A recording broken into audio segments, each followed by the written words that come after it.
Welcome to Tassie's Football Fix for another week. I'm Damien Gill, and as always, I'm joined by Alex Luttrell from the Mercury to talk through a huge weekend in Tassie football. Well, Alex, fewer weekends are bigger than this one. A big Lacquer Seljet Cup victory for South Hobart. Now they're into the FFA Cup. Yeah, mate. The 23rd team to qualify for the inaugural FFA Cup. Fantastic 3-0 win over the Tilford Zebras for South Hobart. Their fourth Lacquer Seljet Cup, so that's a record in Tasmania as well. They opened the scoring in just 12 seconds when Braden Mann dispossessed Russell Courtney, who got caught with the ball a little bit, cut it across to Benny Hamlet on his first ever start since signing for South Hobart last year. Buried it into the bottom right-hand corner, and South had a 1-0 lead, much to the delight of their faithful in the crowd.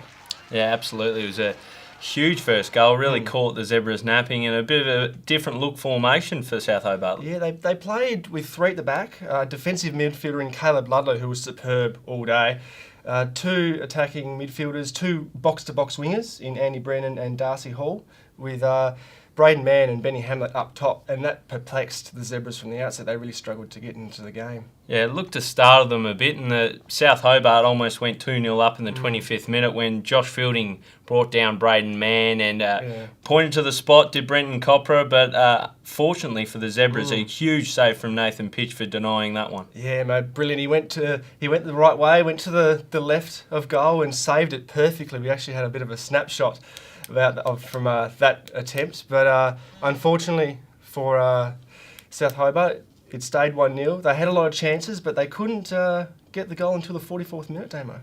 Yeah, in the 44th minute, Braden Mann made up for his earlier effort from the spot. He stole it. Well, not so much stole it. Yeah. Mark Page pretty much gifted it to him, and then he put it into the bottom left corner, and South Hobart took a deserved 2-0 lead into the break.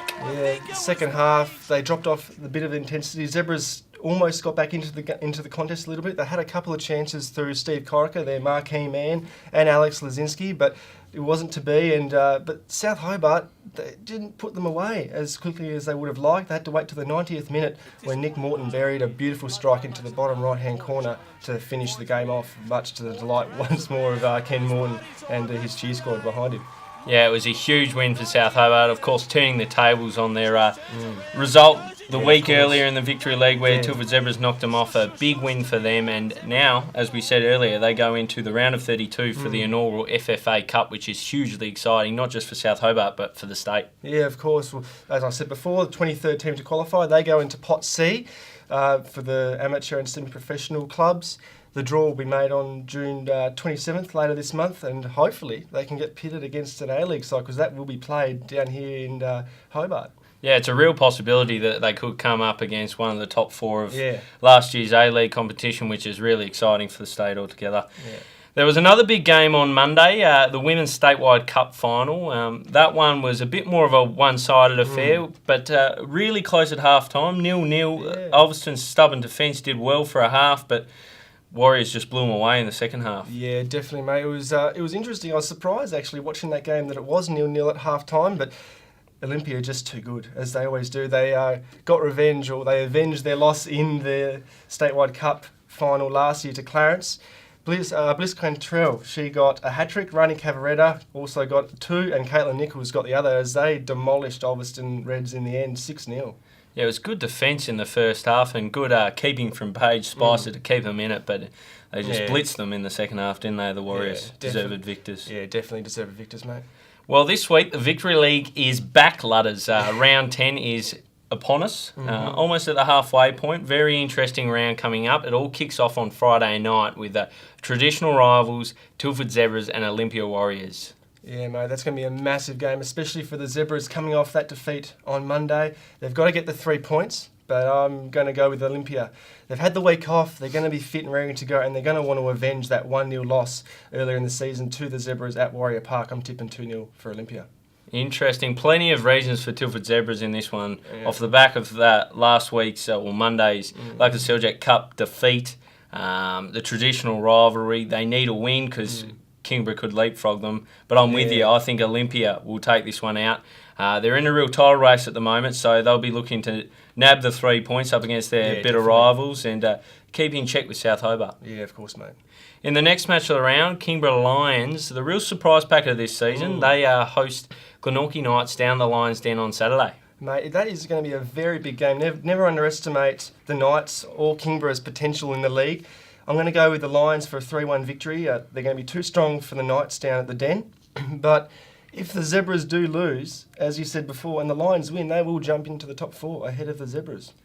I know a lot of people had them pegged for bottom spot this year, Yeah. Kingbourne Lions. They're proving a lot of naysayers wrong, and I think they'll be too strong in this one. Billy Gasparinados has been a huge in for them, and I think they'll roll Glenorchy in a tight one down the Lions' Den. Yeah, definitely, mate. The other match on Saturday is Devonport Strikers hosting Lonnie City up at their Fortress Valley Road. Real disappointing match for Devonport, their last victory league game. They'll be looking to bounce back in this one, wouldn't they, Ludders? Oh, they definitely look to get the points. Obviously, they beat Launceston 7-3 last time they met. They're going to be too strong for them at Valley Road. They beat the Zebras at Valley Road. It's going to be an easy game for them. I'm tipping maybe 3 or 4 goals as they take the 3 points. I know they'll definitely be ready and raring to go off the back of a week off, and their last outing, as I said, was a disappointing one, 5-1 going down to Olympia. So I think Nick Owen will have the troops firing, and I agree with you. I think Devonport Strikers too strong, and Joel Stone, I reckon he might get a couple this weekend. Hopefully for him. In the last game of the round, it is a mouth-watering clash. It is a huge top-of-the-table meeting between South Hobart and Northern Rangers up at the NTCA. Mate, that's going to be a big game. Top 2, it's all stakes on this one, mate. South Hobart fresh off that win on Monday. They'll be motivated. They win, they go back to 5 points clear of the Northern Rangers. I'm going to go with South Hobart. It's their first trip on the road, though, this season, and it's round 10. So it'll be interesting to see how they go this year, up in the north of the state. I'm going to go with South. That is an interesting note. They haven't been on the road too much this season. Last time, of course, the Rangers got them. Yeah. South Hobart would have that in the back of their mind when they travel up to the NTCA. I'm going to pick a draw for this one. I think it's going to be really interesting. It's going to tighten things up even more going into the back half of the season. But I think a draw, I think a goal apiece. You're feeling brave, mate. I'm feeling a little brave / sitting on the fence. But I think a draw up there. Fair point, mate. I'll take that one. That's all we got time for today on Tassie Football Fix. Get ready for the Socceroos on Saturday and cheer them on. 8 in the morning, we take on Chile. Until next time, bye for now.